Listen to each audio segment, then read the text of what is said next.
에서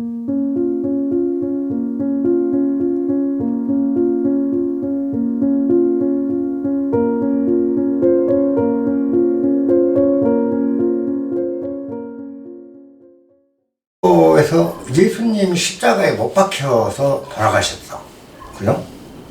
근데 그때까지 예수님이 죽을 당시까지 예수님이 하나님의 아들이다 라는 얘기는 없었어요.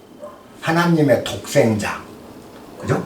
독생자로 된 거는 후대 기독교 사상이거든. 독생자를 주셨으니 이것부터 이제 교회에서 나오기 시작하는 거죠. 독생자론이. 근데 요게 뭐냐면 고대 사회가 메소포타미아 지역에서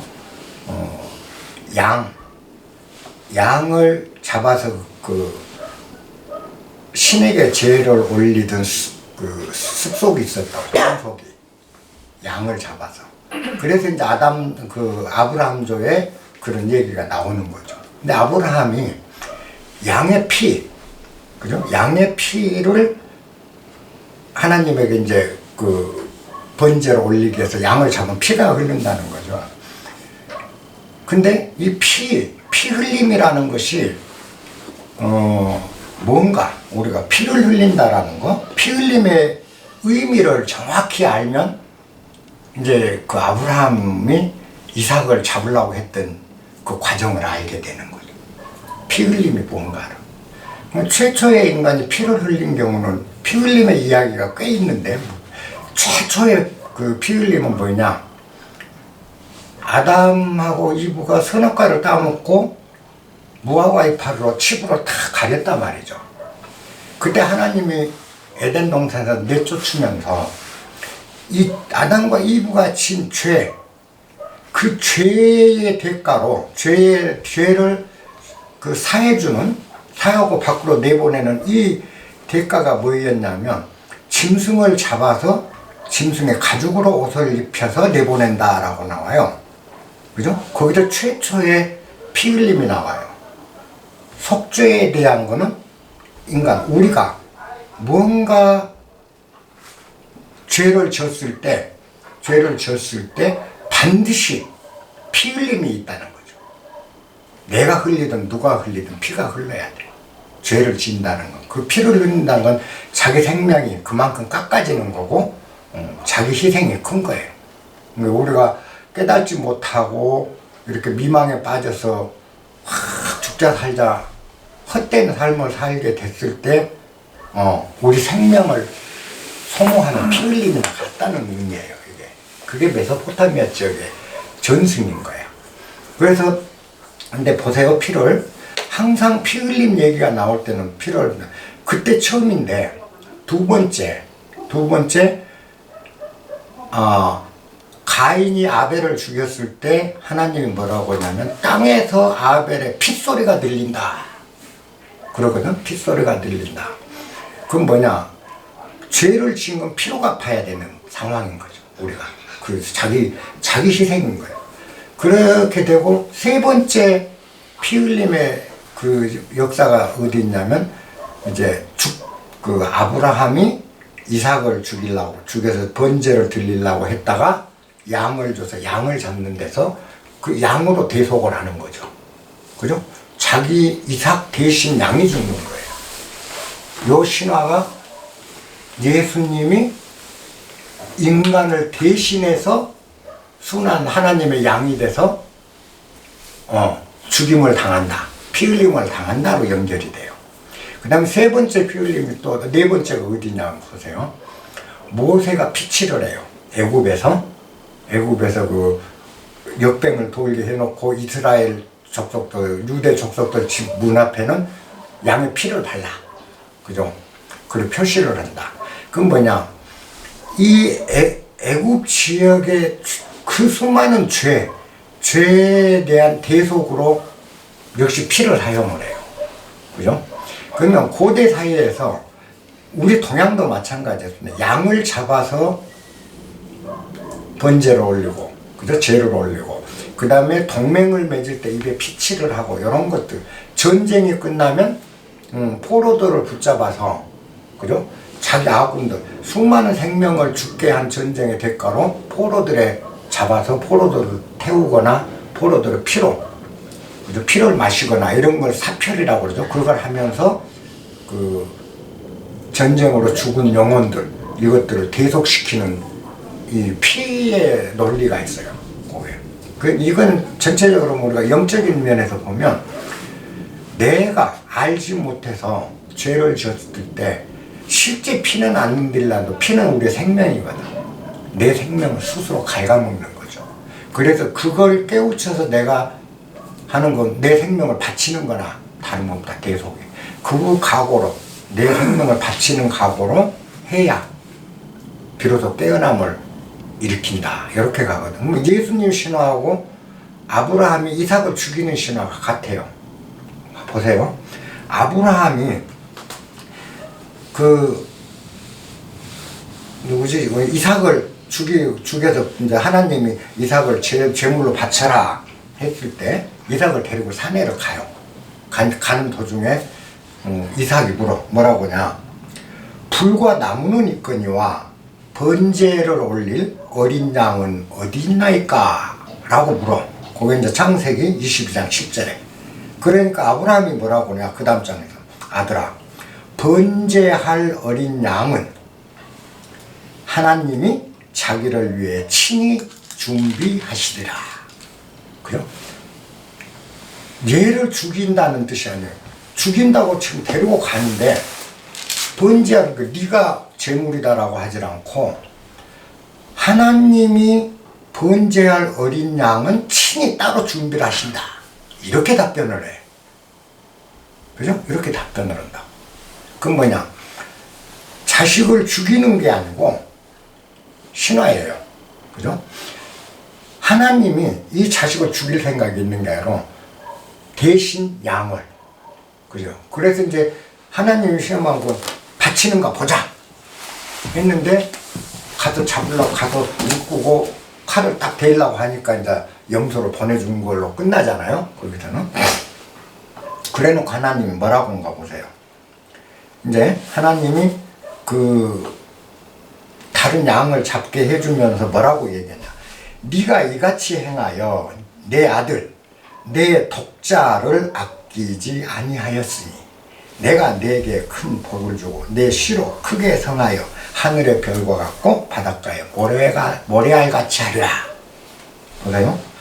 네가 네 아들 독생자를 아끼지 않고 바치려 하였으니 요게 예수님이 하나님이 독생자를 인류를 대신해서 받는 이야기로 연결이 되는 거예요. 그러면 예수님이 하나님의 독생자로 요 논리가 뭐냐. 이 구약의 이야기가 구약의 이런 이야기들이 예수님 사적으로 옮겨졌다라는 거예요. 그잖아. 똑같은 내용이잖아요.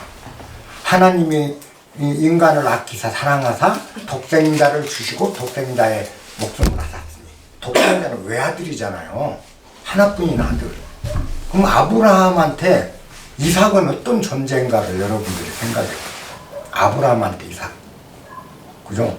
자기는 애를 못 낳았고 장자 상속도 못 받고 서글픈 인생을 일생을 보내다가 막바지에 100살이 돼서 난 독자 애 하나 있는 거야. 자기 생명보다 더 소중한데, 그죠? 그거를 그 독생자를 바치려고 했다. 하나님이 당신의 독생자인 예수를 인류를 대신해 바쳤다. 이 이야기가 무엇이 다른 거예요? 예수님 사적은 그렇게 만들어지는 겁니다.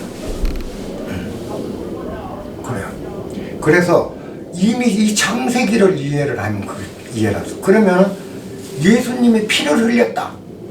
창으로 찔러서 옆구리에 피가 흐르고 양의 피를 흘렸다. 피를 흘리는 피 흘림이 대속신앙. 그러면 요거는 뭐 되면 메소포타미아 문명부터 이어져 내려온 거고. 그래서 모세가 창세기 때 유대인들의 아이덴티티를 확립시키기 위해서 메소포타미아 신화, 그 전설, 그 지역의 풍속을 재각색을 한 게 이 창세기로부터 모세오경, 그게 토라예요. 이렇게 보시면 정확해요. 그리고 창세기 내용이 후대에 실현이 돼가요. 자, 우리가 보세요. 아브라함이 자기의 독생자를 잡은 것과 하나님이 당신의 독생자를 잡은 것은 지금 교회에서는 뭐라고 그러죠? 이미 예언이 돼 있다. 이게 하나님이 예수님 당신의 독생자를 인류로 대신해서 죄를 사하게 만들기 위한 걸로 하기 위해서 이미 과거에 아브라함에게 이렇게 했고 요게 예수대에 실현이 됐다. 이제 독생자가 실제 희생되는 게 이렇게 교회에서는 연결해 간다고. 그러면 이미 예수님이 요것이 예수가 태어나기 수천 년 전에 나중에 하나님 아들 예수가 올 거를 예비해서 이와 같은 전설을 만들었다라고 해석하는 게 그 이야기가 아담 아브라함 이야기 구약에 실렸다. 그건 예수의 탄생을 예고한다. 그리스도의 탄생을 예고한 그거였다라는 게 교회의 입장이고, 우리가 상식적으로 보면 과거 이야기를 가져다가 현재 예수님이 얼마나 하나님의 아들 같고 중요한지를 부각시키는 과거 이야기를 차용해 온 것인지 인문학적으로는 여러분들이 한 번쯤 판단을 해볼 필요가 있어요. 이 부분이. 우리가 신앙이라는 것도 옳게 봐야 돼요. 자, 우리가 이제 뭐라고 가르치냐. 아브라함이 하나님이 이삭을 제물로 바쳐라 하니까 예하고 이삭을 바쳤다. 그로 인해서 하나님이 이삭도 살려주고 하면서 큰 복을 내려서 이렇게 됐다. 하나님이 바치라고 한 것에 대해서 자기의 소중하기 짝이 없는 독생자까지도 바치려 하는 그 순종심, 이것이 아브라함의 미덕이다. 이게 교회가 가르치는 거예요. 그러므로 너희도 바치라.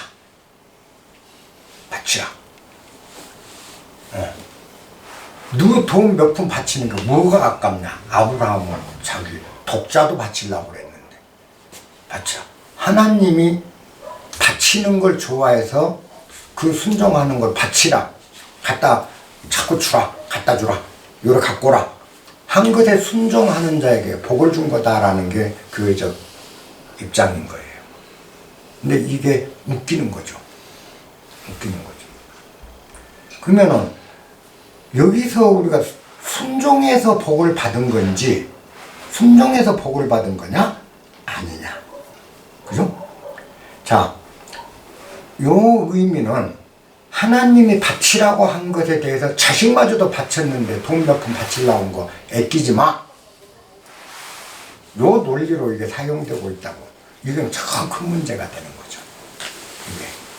근데 사실은 이 하나님이 이삭을 바쳐야 되나, 제 독생자, 그죠? 아브라함에게 있어서 이삭이란 존재는 자기 생명보다 소중한 존재예요. 자기 생명이나 다름없어. 그죠? 그걸 바쳐야 돼. 이건 뭘 의미하냐면, 하나님이 바치라는 것에 무조건 순종하라는 의미가 아니고, 요 의미가 우리에게 던져주는 하나님법. 그죠? 인간의 법이 아니라 우리가 자연법이죠. 하나님 법에 어긋나게 살면 자기의 가장 소중한 것을 잃을 수도 있다. 하나님 법에 어긋나면 그게 순종이에요. 그잖아. 하나님 법에 어긋날 때 우리가 자기 생명과 같은 걸 잃게 된다. 생명 같은 이삭을 하나님 바치라는 건 뭐죠? 하나님 법에 어긋난가 않는가 보는 거예요. 하나님 법에 어긋난다라는 거는 자기 생명처럼 소중한 것을 잃게 된다는 거죠. 우리가 자연법을 잃고 진리를 도외시하고 이렇게 중구난방 그냥 내 감정이나 내 오욕칠정에 휘둘리면서 살면은 나라는 생명, 가장 소중한 나라는 생명, 그죠? 아브라함에게도 이삭이죠. 그건 사라져 버리는 거예요. 우리가 갖출 수가 없는 거예요. 이걸 가르치는 게 아브라함의 이삭을 바치는 것이지, 그 의미지, 하나님이 바치는 것을 순종하는가 보자. 이건 아니라는 거죠.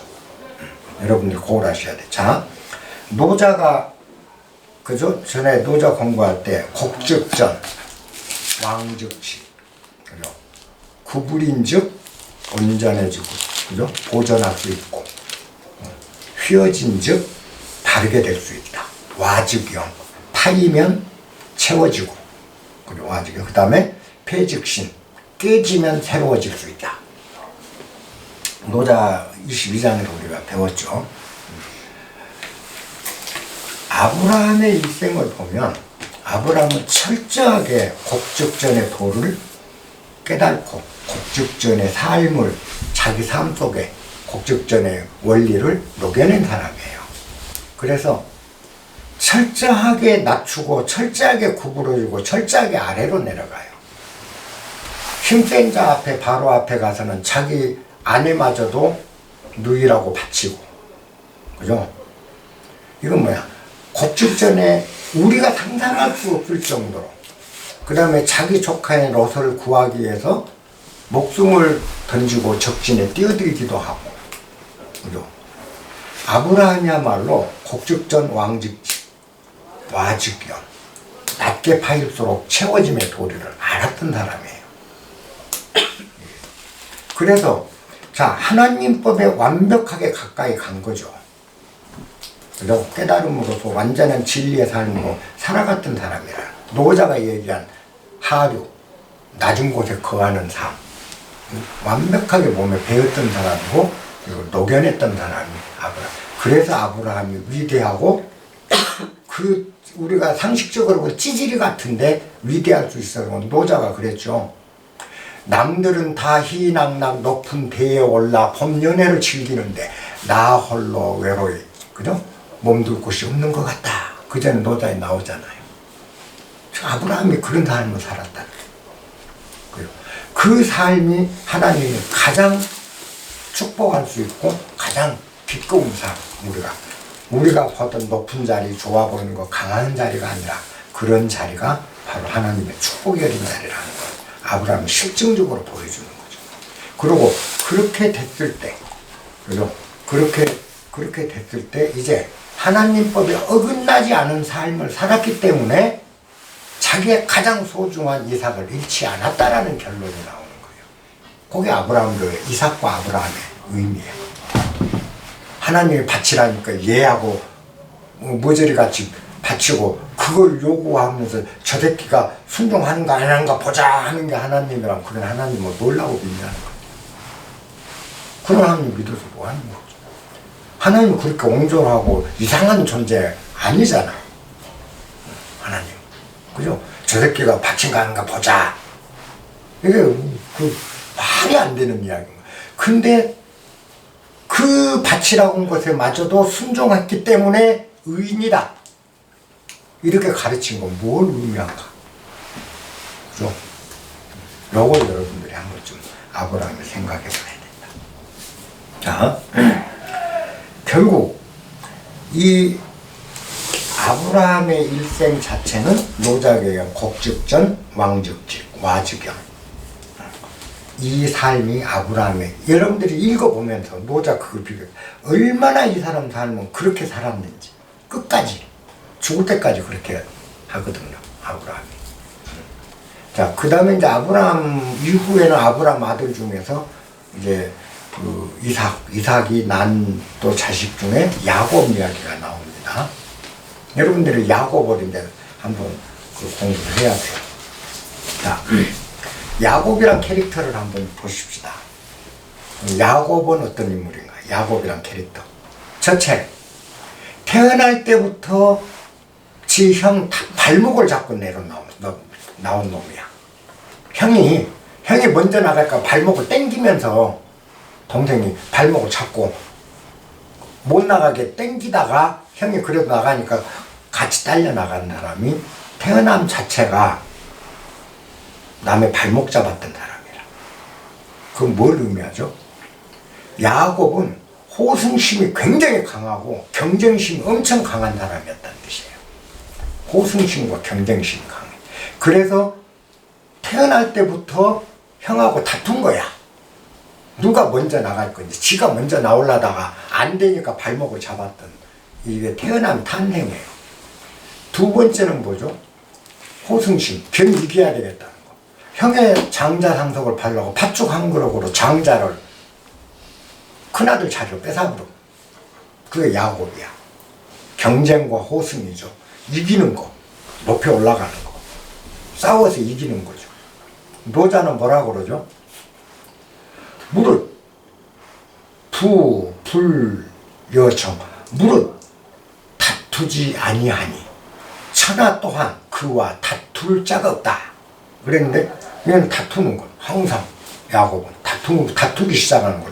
탄생부터. 두 번째 팥죽으로 뺏어. 세 번째는 지 아버지가 이제 상속할 때 상속해 주는데 리브가 자기 엄마하고 짜고 눈먼 지가 아버지 속여갖고 상속도 받아. 그죠?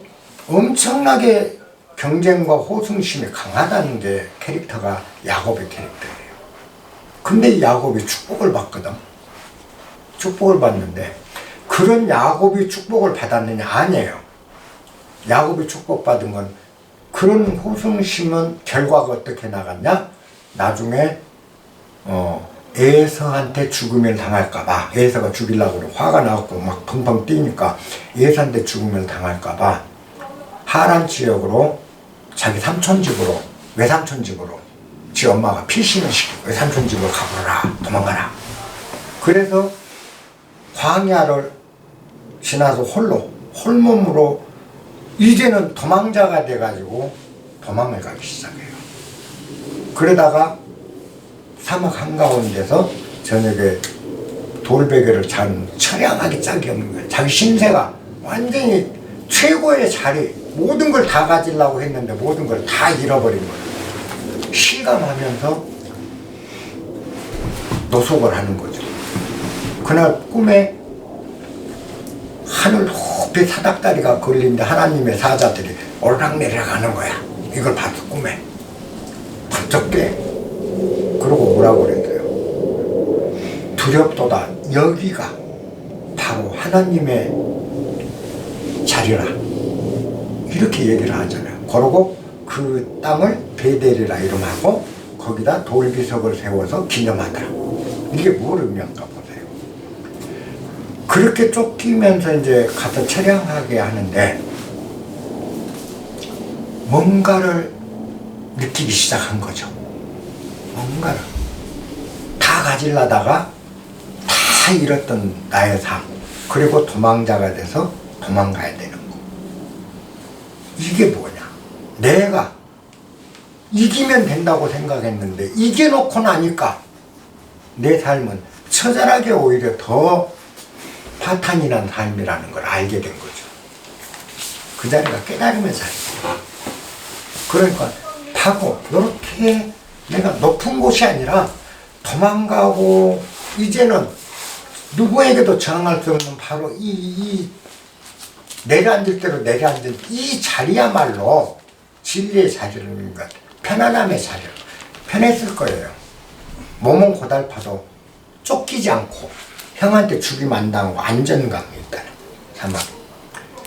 그런 과정에 꿈에 그걸 보고 직감을 한 거죠.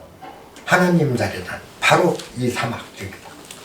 저 찬란한 내 부모 그 재산, 그 많은 양떼, 어머니, 장자의 쥐가 아니고 그 자리가 진리의 자리가 아니고 바로 나 홀로 오직 나 하나, 이 대자연과 나만 마주할 수 있는 여기 이곳, 여기야말로 내가 있을 곳이다.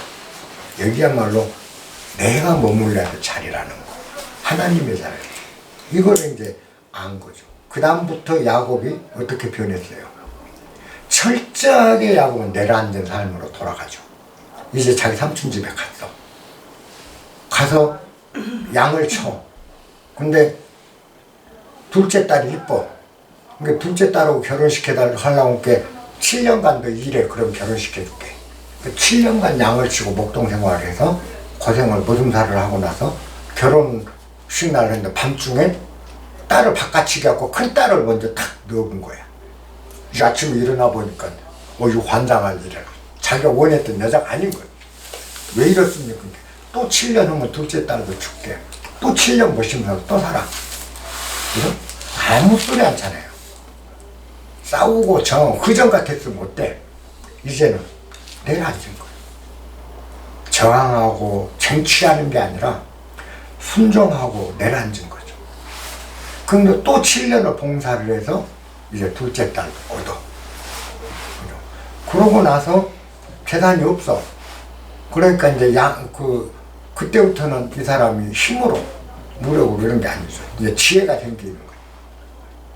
그래서 얼룩무의 천박이, 양은 내 걸로 하자 해갖고 버드나무 가지를 막 벗겨갖고 우물가에 있는데 내가에 해놓고 거기서 겸유를 시킨다. 그럼 전부 얼룩양이 나온다. 이런 걸 해서 이제 재산을 늘리잖아요. 그 다음에 이제 자기 고향으로 돌아갈 때가 돼서 고향으로 돌아가는데, 그죠? 돌아가는데 누구야? 압복이라는 그 시내 강가에서 자기 가솔들은 먼저 딱 강건너로 건너가거든요.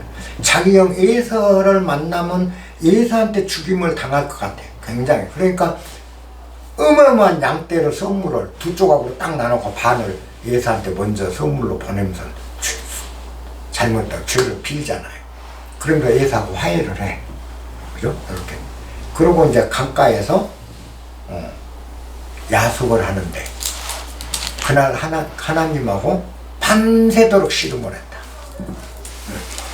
근데 밤새 날이 될 때까지 씨름을 했는데 그 하나님이 야곱을 이기지 못했더라. 그죠? 그래서 환독대를 쳤다. 이게 그 대목인데 이건 뭘 의미한 거? 야곱이 어떻게 됐죠? 이제 그렇게 내려앉고, 그죠? 아래로 저항하지 않는 삶으로 들어가면서 자기 삼촌한테 그런 수모를 당하면서 자고 자기 형한테도 엄청난 재산을 보내고 내가 잘못했다고 자기를 회개하고 더 형 아래로 주여, 형을 만나서 그래요. 주여 중을 용서하소서 이렇게 낮아지잖아요. 그렇게 회개하고 난 뒤 이제 하나님도 야곱을 이기지 못한다. 이런 존재가 된 거죠. 하나님도 야곱을 이기지. 그걸 모르면 야곱과 하나님은 동기인 거예요. 승부가 안 난다. 제가 그랬죠. 아무것도 바라지 않는 자는 신도 어찌할 수 없다. 노자하면서 제가 그렇게 이야기했잖아요. 요게 야곱이에요. 이미 신의 경 신성이 그 안에 내재돼버린 거예요. 낮은 자리가 바로 그런 자리고 경쟁과 쟁취가 아니라, 그죠? 낮아지고 구부러지고 굽히는 자리, 곡죽전이죠. 그렇게 되면서 이제 신도 어쩌지 못하는 존재로 돼. 그래서 신이 뭐라고 그래요? 너는 신을 싸워서 이긴 자니까 이름을 이스라엘이라 해라. 이스라엘이란 말은 싸워 이긴 자라는 뜻이죠. 그렇게 해서 이제 야곱이 이스라엘이라는 칭호를 받는다. 여기서 야곱이 신과 다퉜다라는 것은 상징이에요. 그날 신하고 와서 하나님 와서 허리띠 잡고 씨름했다는 거 웃기잖아요. 하나님은 사람하고 씨름을 해요. 그럼 뭐지? 신도 이제 어찌지 못하는 그런 야곱이 되었다라는 걸 상징하는 그 이야기가. 그 뭐냐? 앞에 태어날 때부터 그런 호승심이 있었던 사람이 이 잘못된 삶을 베델에서 뒤집어서, 그죠? 요게 뭔가 틀렸다 하면서 이제 정반대로 낮아지는 삶으로 들어가면서 이제는 신도 어쩌지 못하는 사람이 됐다라는 게 야곱의 이야기. 우리가 상당히 중요한 거죠. 그래서 이 사람의 캐릭터, 그죠? 이 사람의 캐릭터예요. 그 신과 씨름한 것에 대해서 성경에서는 뭐라고 기록했는가를 들어보실래요? 야곱은 홀로 남았더니 어떤 사람이 날이 새도록 야곱과 씨름하다가 그 사람이 야곱을 이기지 못하고 야곱의 환독뼈를 치며 가로되 날이 새려하니 나로 하여금 가게 하라. 야 이제 그만하자. 나도 놔주라. 이제 부탁을 해요, 신이. 그러니까 야곱이 뭐라고 해요? 야곱이 가로되 당신이 나한테 축복하지 않냐면 가게 하지 않겠어. 하나님도 못 가게 막는 존재가 야곱이었다. 그 씨름 얘기에 나온 얘기잖아요. 신도 어쩌지 못하는 인간.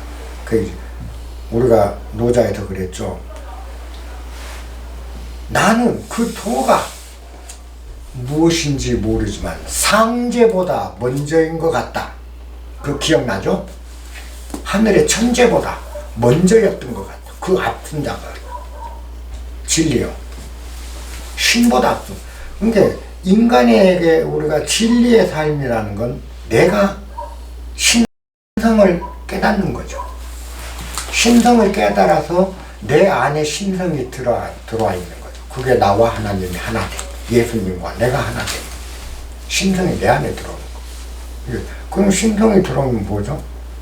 뭐가 두렵느냐는 거죠. 내 안에 하나님이 같이 있는데 무엇이 두려울까? 먹는 게 두려울까? 입는 게 두려울까?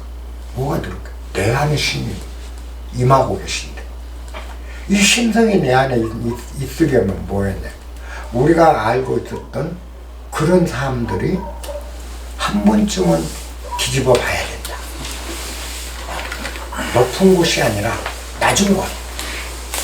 그러나 이게 결코 낮지 않다라는 거죠. 낮은 곳이 결코 낮은 게 아니다. 양보가 결코 지는 게 아니라는 거죠. 근데 우리는 양보는 지는 것으로 착각해요. 요거는 뭐죠? 범부라. 양보가 이기는 것으로 알고 있다면, 요게 성인이에요. 성과 범의 차이야. 근데 우리는 항상 이기는 것만 생각하지, 양보와 지는 걸 생각하지 않는 거죠. 하나님은 뭐죠? 신은 야곱한테 졌잖아요. 신이 한 수 위인 거예요, 야곱이. 그래서 이름 이스라엘을 해라고 또 이름도 줘주는 거. 하나님 이름을 하사하잖아요. 왜 졌는데 왜 진자가 위가 돼다 하사를 하겠어? 이긴 야곱이 하나님을 이겼는데, 그잖아요. 그러니까 이겼다라는, 야곱이 하나님을 이겼다라는 것은 뭐냐? 이제는 지지 않는다. 두려움이 없는 삶. 그죠? 지지 않는다. 하나님도 어쩌지 못하는 존재가 되는 거죠. 그런데 거기서 야곱은 이겼고 하나님은 졌다. 근데 하나님이 한 위기 때문에 다시 야곱한테 이름까지 또 하사를 해. 징사라. 요 의미를 우리가 성경에서 잘 캐치를 하시면 여러분들이 우리가 살면 어찌할 것인가, 어찌 살 것인가를 알 수 있다. 이 야곱은 그 뒤에 이제 어떠냐, 야곱 딸 디나라는 딸이 있었어, 야곱한테. 요게 그분 추장, 그죠? 세겜이라는 그 추장한테 강간을 당해요, 딸이. 근데 그때는 강간 당하면, 요즘도 그러죠, 그 이슬람 율법은. 딸이 남한테 강간 당하면 강간한 사람도 죽이고 딸도 죽인단 말이야. 그때 강간은 치욕이라. 그러니까 야곱의 아들 12명이나 되잖아. 아들들이 그 세겜한테 수작을 부려. 그래갖고, 야, 그쪽에서는 막 선물을 막 갖다가 정말 나 디나를 사랑합니다, 결혼하게 해주세요, 이렇게 얘기를 하니까, 그러면 너희들도 유대 율법을 다 우리는 따라야 결혼을 해, 시켜. 그러니까 그 야곱 아들들이 이제 속이는 거죠, 세겜은. 너희들 전부 할례를 해. 할례해. 그러면 결혼 시켜줄게. 하니까 세겜이 기뻐서 자기 종들까지도 우리 다 유대인처럼 하고, 유대 딸들과도 결혼하고, 우리 딸들도 유대인들에게 결혼시키고 서로 화합해서 살면 얼마나 좋겠냐면서 종들까지 자기 주변 그 식구들 다 할례를 시켰단 말이야. 그 할례를 해갖고 이제 아파갖고 아직 끙끙거리고 있을 때 밤중에 다 죽여버려요. 야곱의 아들들이 싹 죽여버린다. 그러고 재산을 다 약탈해서 갖고 와요. 그때 야곱이 뭐라고 하는가 보죠. 너희가 내게 화를 끼쳐 이 땅 사람 곧 가나안 족속과 브리스족 속에게 냄새를 내게 하였도다. 나는 수가 적은지 그들이 모여 나를 치고 나를 죽이리라. 그리하면 내 집이 멸망하리라. 야곱은 반대를 하죠. 보고. 그죠?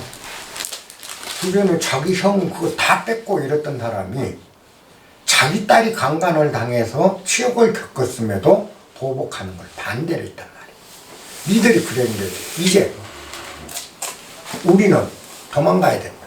그래서 그때 뭐요? 거기서 베델로 도망을 가잖아요.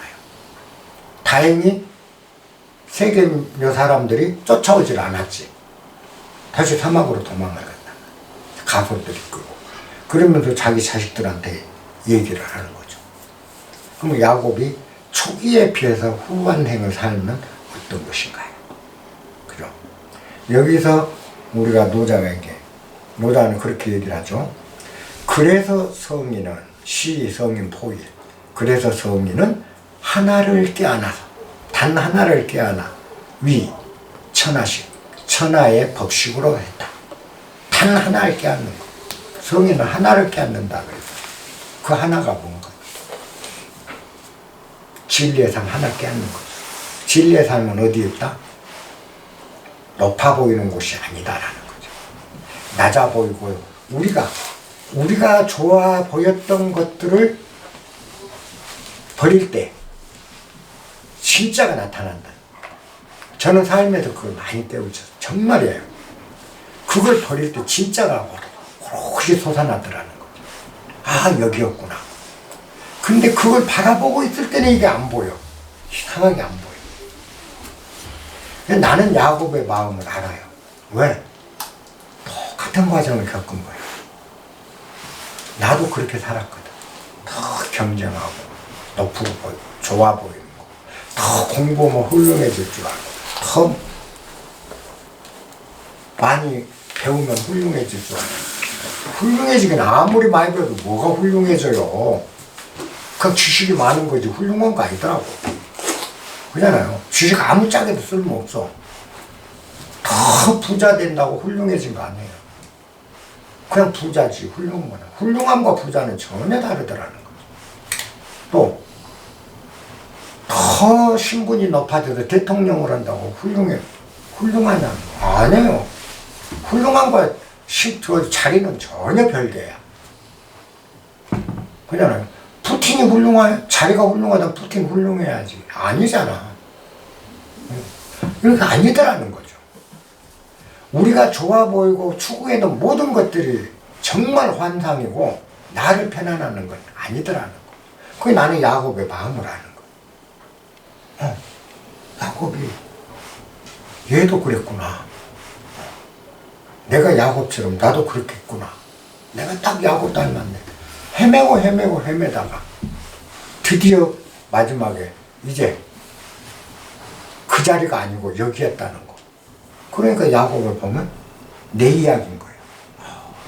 이런데. 그렇게 이제 하나를 껴안고 사니까 뭐냐? 부자현 고명. 자기를 드러내지 않음으로써 더 밝아졌고. 그 다음에 부자시고 참. 내가 옳다고 하지, 자신이 옳다고 주장하지 않기 때문에 더 찬란하게 드러나고. 그죠? 그 다음에 부자벌고 유고. 자랑하지 아니하기 때문에 더 공이 있고. 자랑해보면 공은 사라지지. 저렇게 공치사네요. 부자근고 참. 자긍심을 내세우지 않기 때문에, 자존감이죠? 내세우지 않기 때문에 고장. 어른이 될 수 있다. 노자 그랬잖아. 부유 부전.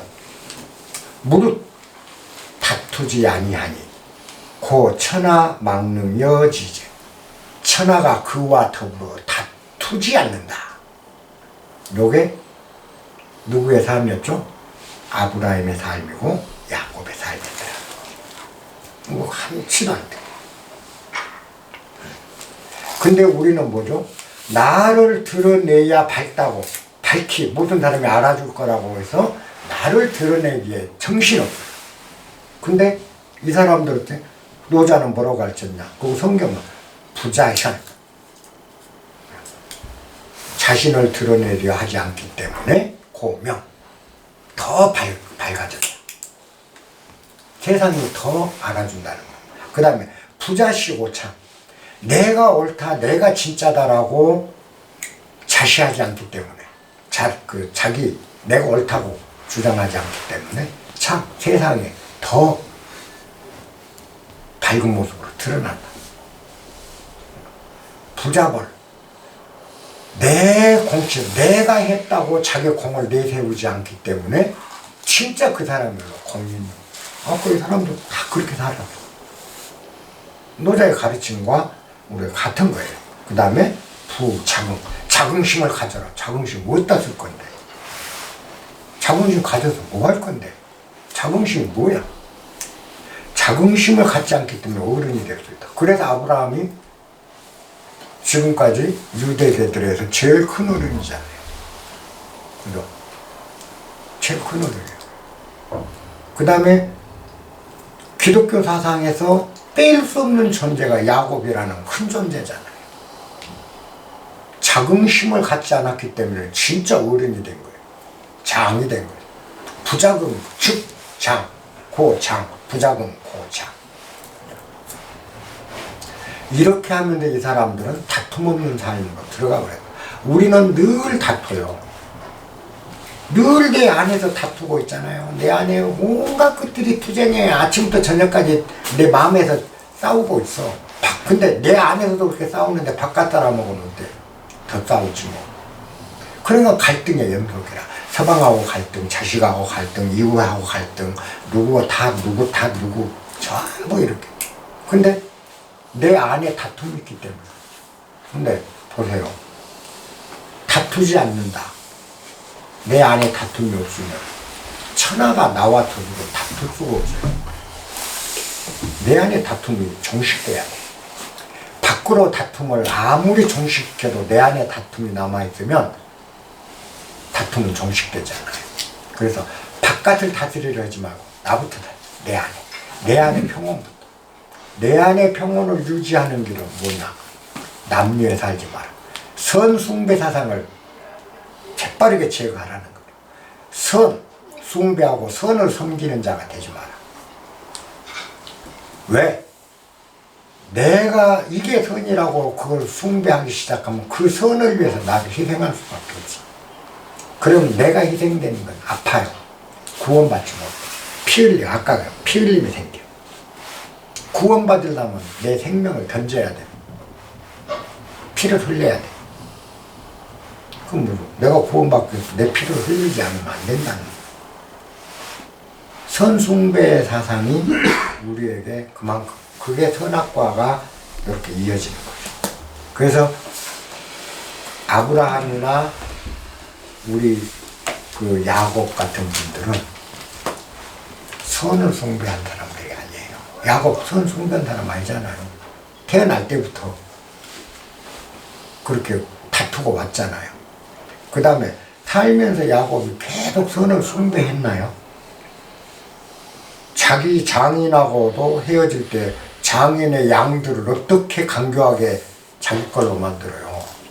응? 교미 시기에 갔다가 냇가에다 버드나무 확 껍질 벗기고 이래갖고 울럭덜럭 해놓고 그걸 보는 데서 교미하면서 얘들 환상에 빠지게 해서 그에 영향을 주게 하는 거. 그런 식으로 장인의 재산도 다 자기가 가져가잖아요. 그리고 에서한테 형한테 나중에 그 화해할 때도 뭐 때문에 그 사람을 화해했겠죠? 죽일까봐 엄청 선물 보내면 화해하잖아요. 굽히고 맞춰지고. 나중에 낮출 줄 알았다는 거지. 그리고 그러나 언제나 자기를 위해서 이 사람은 사는 거예요. 단 한 번도 타인을 위해서 살질 않았어요. 야곱. 아브라함도 그랬어요. 아브라함이 남을 위해서 뭘 한 거 있었나요? 한번 아브라함도 읽어보세요. 선숭배주의자들이 아니라는 겁니다. 왜? 노자가 얘기했으니까. 너는 그렇게 얘기하죠. 세상 사람들이 선이라고 하는 것을 선으로 알고 있는데 그것은 선이 아니라 악이다, 불선이다 그렇잖아요. 그런데 선이 아닌 걸 선이라고 믿고 그거를 추구하고 있는 게 선숭배주의자예요. 그게 우상숭배입니다. 여러분 안에 우상이 뭐죠? 여러분들 안에 우상.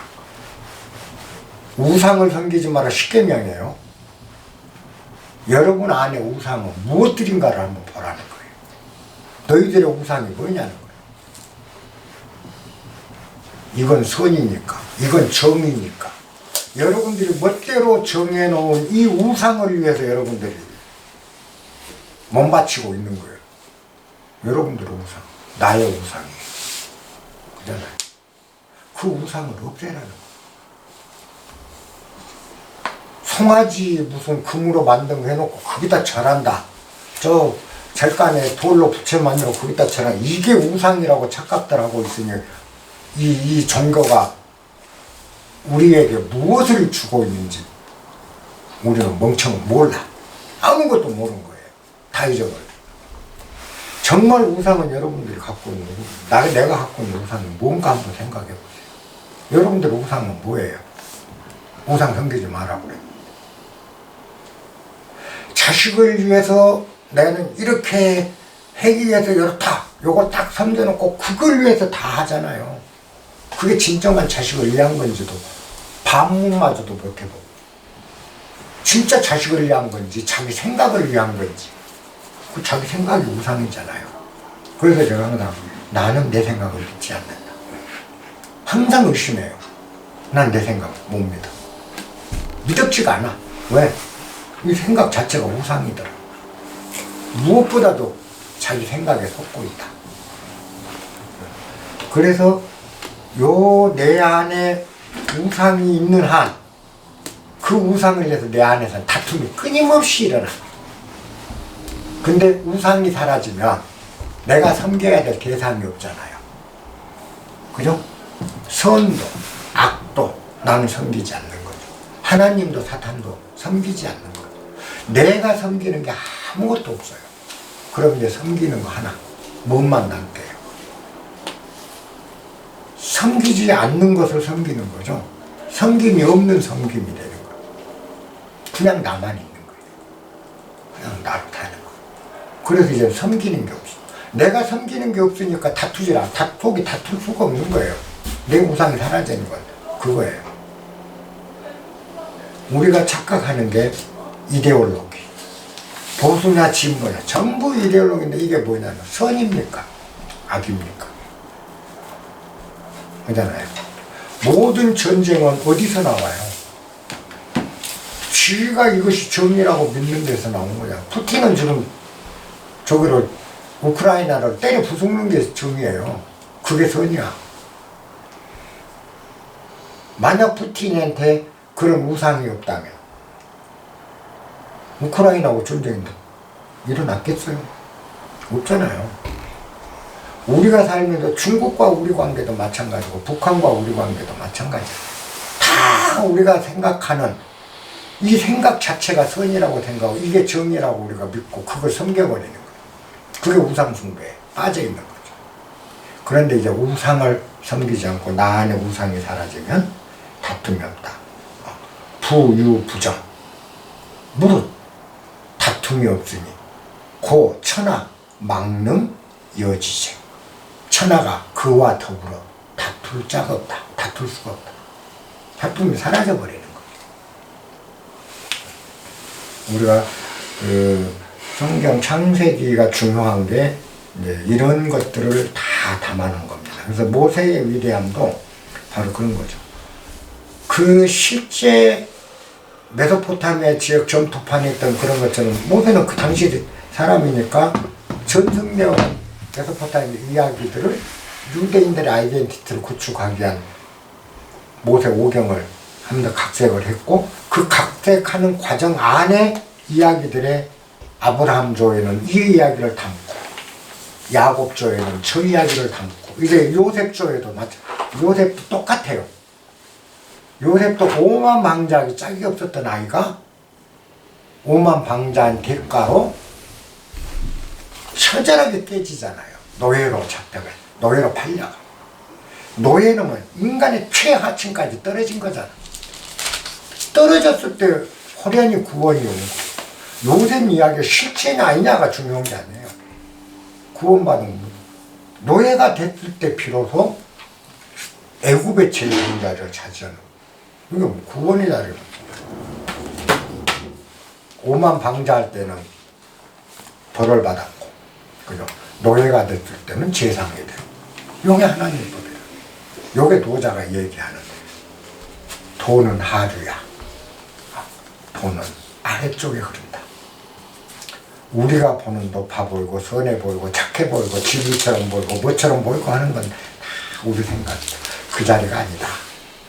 요게 이제 다음 시간에 요셉 쪽에서 요셉의 또 캐릭터와 요셉의 일대기를 보면 알 수 있어요. 이제 요 과정을 거쳐 요셉까지가 끝나면 바로 이제 넘어가서 모세, 그죠? 모세로 들어가도 돼요. 나머지는 다 비슷비슷한 얘기들이니까. 이렇게 되고, 그 다음 이제 요 이야기를, 나중에 그 예레미야 이후에 그 작은 선지자들도 항상 얘기가 많이 그래요. 뭐라고 얘기를 하나. 야곱을 보라.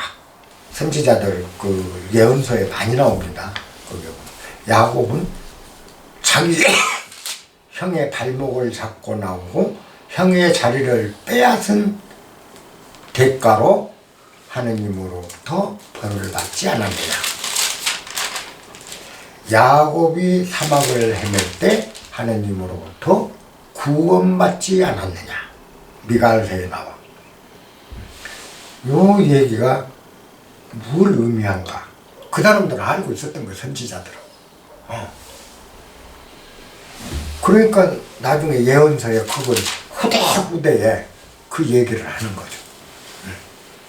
그래서 선지자들도 다 이제 우리가 이 아브라함 이런 걸 쭉 뒤에 보면 이제 선지자들의 예언서를 보면 그 선지자들은 뭐죠? 그 시대의 정신을 알고 있었던 사람들이 시대 상황에 맞게 광야에서 외치는 자들이 이제 선지자잖아요.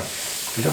근데 그 유대가 멸망하고 로마에서 로마 오기 전에 그 중간사죠. 신구약 중간사에 그 힘든 시기에 광야에서 외치는 자들이 그 선지자들 이야기인데 거기에 나온 게 아까 아브라함이나 그 야곱, 요셉에 대해서 이야기들을 많이 해요.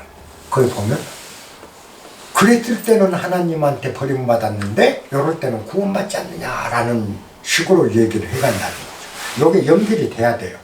이게 연결되면 예수님으로 연결이 돼요. 그러고 우리가 그 안에서 그렇다면 무엇을 받고 우리는 어떤 삶을 살아야 할까? 우리가 속고 있다라는 거죠. 속는 건 뭐냐? 내가 돈 버는 거 이거 벌지 말라는 얘기 절대 아닙니다. 돈은 많을수록 좋아요. 열심히 살고 돈도 벌고. 다만 우리가 돈이 나를 위해서 봉사하는 것이지 내가 돈을 위해서 희생하는 건 바보짓이라는 것만 알고 벌자는 거예요. 그 다음에 명예가 나를 위해서 존재하는 것이지 내가 명예를 위해서 나를 다 바쳐버리는 바보는 되지 않은 상태에서 명예를 쟁취하고 이 이야기인 거예요. 하지 말라는 얘기는 절대 아닙니다. 우리는 항상 생각의 노예로 산다. 그리고 감정의 노예로 산다. 내 감정이 진실인 줄 알면 감정의 노예가 돼요. 그래서 우리가 음식을 먹는 건 목적이 뭐죠? 네 생명을 유지하기 위해서 먹는 게 가장 근본 목적이잖아요. 그죠? 맛을 위해서 먹는 건 아니거든요. 근본은. 근데 우리는 내 감각에 노예가 돼 있다 보니까 맛이 없으면 안 먹어요. 그렇잖아요. 생명을 유지하는 것인데도 맛이 없으면 안 먹어. 그건 뭐죠? 내가 이미 감각의 노예가 된 거죠. 또 이게 아닌데 라고 하면서도, 화를 내면 안 되는데 이게 아닌데 하면서도 화에 휘둘려서 남한테 모진 소리를 하고 화를 내요. 그럼 내가 화를 통제하는 자가 아니고 화의 노예가 돼 있다. 그럼 우리는 곳곳에서 내 감정, 내 감각에 노예로 살지 진짜로 내가 그것들을 거느리고 다스리는 자가 돼 있지를 못하는 거예요. 왜 그럴까요? 왜 내가 내 감정을 다스리지 않고 주인이 오히려 감정의 노예가 돼 있을까? 왜 감각의 노예가 돼 있을까? 이걸 생각해 보자는 거죠. 이런 걸 통해서. 그러면 노자가 얘기한 대로 오색은 영인구상, 오미는 영인구상. 5가지 맛은 사람의 입을 상하게 하고, 오색은 영인맹목, 오색 찬란한 건 사람의 눈을 멀게 한다고, 그런 얘기들 합니다. 그게 뭐죠? 우리가 눈으로 본 거, 이것이 진실이라고 믿는 거, 그 믿음이 바로 봉사가 된 거죠. 또 요게 요 맛이 진짜야 라고 그 맛에 취해 있는 거, 그 믿음이, 그 맛을 노자가 나쁘다고 한 건 아니에요. 그러니까 아까 오미가 입을 상하게 한다 할 때 그 맛을 탓하는 게 아니고, 그 오미의 노예가 됐을 때 내가 이미 입이 상해본 자가 된 거죠. 그걸 얘기하는 거예요. 감각에 치지 마라. 내가 감각의 주인이야지 감각의 노예여서 쓰겠냐. 감정에 치지 마라. 내가 감정의 주인이 돼야지 내가 감정의 노예가 돼서 쓰겠냐. 이렇게 가는 거. 그렇다면 우리가 알고 있는 건 뭐죠? 전부 감정과 감각일 뿐이에요. 그러면 이 감정과 감각을 버린 자, 그리고 드디어 그것들을 다스릴 수 있을 때 야곱이 하나님과 씨름에도 밤새도록 지지 않았더라. 그죠? 이제 힘도 어쩌지 못하는 이런 상태를 우리가 항상 우리가 믿는 것들을 의심해 볼 필요가 있다라는 걸로 오늘 강의를 마치겠습니다. 고맙습니다.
종합적으로